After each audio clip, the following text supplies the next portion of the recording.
We have had a fantastic road trip through the southeast, exploring upwards of a dozen waterfalls and visiting Great Smoky Mountains National Park for the first time. To wrap things up, we set out to East Central Tennessee, another region known for its plethora of large waterfalls. This is because of the Cumberland Plateau, the southern part of the Appalachian Plateau west of the Appalachian Mountains. It includes much of eastern Kentucky, northwest Georgia, and northern Alabama too, which are some more areas I hope to cover on Travel Dash in the future. It's a deeply dissected plateau with the topographic relief commonly of about 400 feet and frequent sandstone outcroppings and bluffs that waterfalls often fly over. You can see my footage here that the elevations are relatively minor, especially compared to the Blue Ridge Mountains from the past two videos. But sometimes that's all you need when it comes to waterfalls. Since we were visiting in the summertime, when it often gets very hot in this region, we knew not to expect amazing flow. Hell, some waterfalls that I would have featured here, I simply had no choice but to skip since they were almost completely dried up. This includes Falls Creek Falls, perhaps the most iconic and impressive waterfall in this region that is known for having the highest drop of any waterfall east of the Rockies. In the future, I'll absolutely be coming back to Central Tennessee so that I can see it, but throughout the one day we spent here, it really was the last thing on my mind since all the falls we did see were spectacular. We began at Ozone Falls State Natural Area, located about 2 hours west of Pigeon Forge and an hour west of Knoxville. On the way, we actually crossed into Central Time from Eastern Time. This tucked away spot is literally smack dab in the middle of a small town, and with little elevation change nearby, a massive waterfall is the last thing I'd expect. There's a small free parking lot that you can use that has a singular trail leading off of it, first to the top of the falls, where it was already evident that the flow volume was going to be relatively minimal compared to other seasons. What was also evident though was how large this waterfall could be, as there's a huge sandstone punch bowl beneath your feet. The trail then continues to the right before wrapping around to the base of the falls in a short 0.3-mile round-trip journey. Despite its length, there are some rather steep sections that I could see being challenging for an inexperienced hiker. But my mom, who isn't accustomed to this type of thing, managed to do it with a little bit of help, and even she'll agree it was well worth it for the view at the bottom. Indeed, the size of Ozone Falls was far greater than expected, with a 110-foot plunge into a pool. And despite the fact that it might not have had the best flow, its scale was plentifully communicated. Perhaps my favorite thing about it were all the different angles you could get. You could view it elevated from the side, from the base of the pool, and my favorite, behind the falls from within the sandstone outcropping. This feature is not something you frequently see in this part of America, so it's all the more special when it does happen. But all things considered, Ozone Falls is not at all what you'd expect to see around these parts, but I'm absolutely glad we stopped off and got to check it out. Having said that, of all the waterfalls in this video, this one's going to be the most susceptible to drying out later in the summer, so keep that in mind if you're planning a visit. My next recommendation is actually completely the opposite, as it's a spring-fed waterfall that flows pretty consistently all throughout the year. To find it, you'll have to drive an additional hour west to Rock Island State Park, and more specifically the Twin Falls parking lot. From here, there's a super short walk through a forest, and eventually you'll see the waterfall through small openings in the trees. More adventurous hikers can then climb down to the base, but be careful if you decide to do this since the rocks are very slippery. Now, I'm gonna be honest, I really don't get the name Twin Falls, because this is like 1,000 waterfalls. It was completely unlike any other falls we had seen in this region, allowing it to stand out as one of our favorites. I was blown away not only by the flow, but by the fascinating shape and appearance. This is one of those that's far wider than it is tall, at just 80 feet high but more than 200 feet across. I remember when I initially saw it, scanning the entire thing only to be shocked when it kept going and going. Another thing that stands out is how the water seems to come out of trees and bushes, something that was also prevalent with the spring-fed waterfalls we saw in Northern California if you've seen my videos from there. To top it all off, the rainbows which formed at the base made this a great one to take pictures and videos of. I practically couldn't put my camera down as every angle was so worth it to me.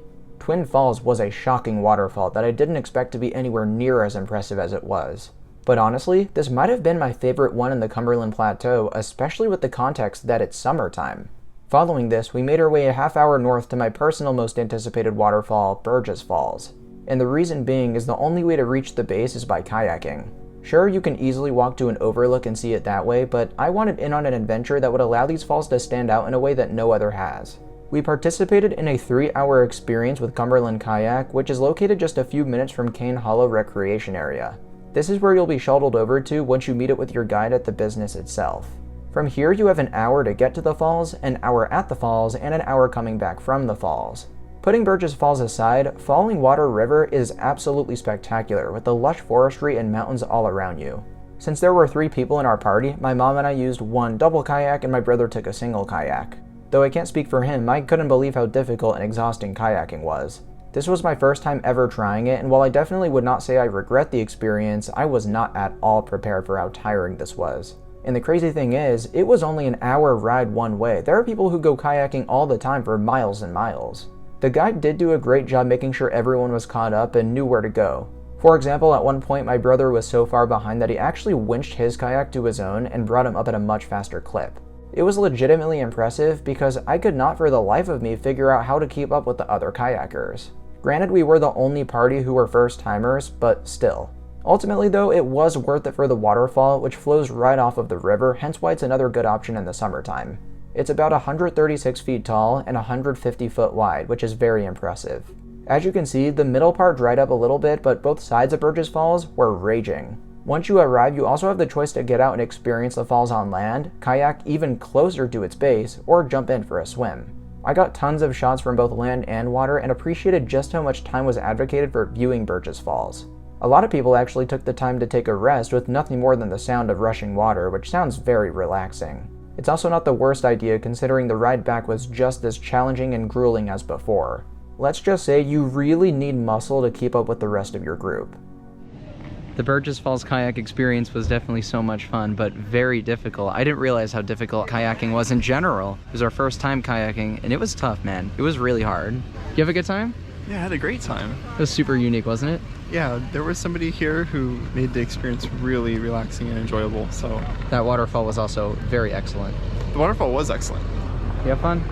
Oh, I had lots of fun. We were the worst kayakers. I think we were. We hit every twig, we hit a log in the water. It's so funny, we got a head start on the way back, and yet we still came in last by far. Oh my gosh. But it was so much fun. Yeah, it was lots of fun.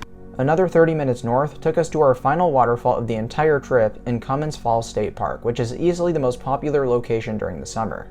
This is because a lot of people come here to swim at the base of the falls, which would probably feel great considering it was more than 90 degrees Fahrenheit. Like with Burgess Falls, there's two ways to view this one, either from an overlook or the base.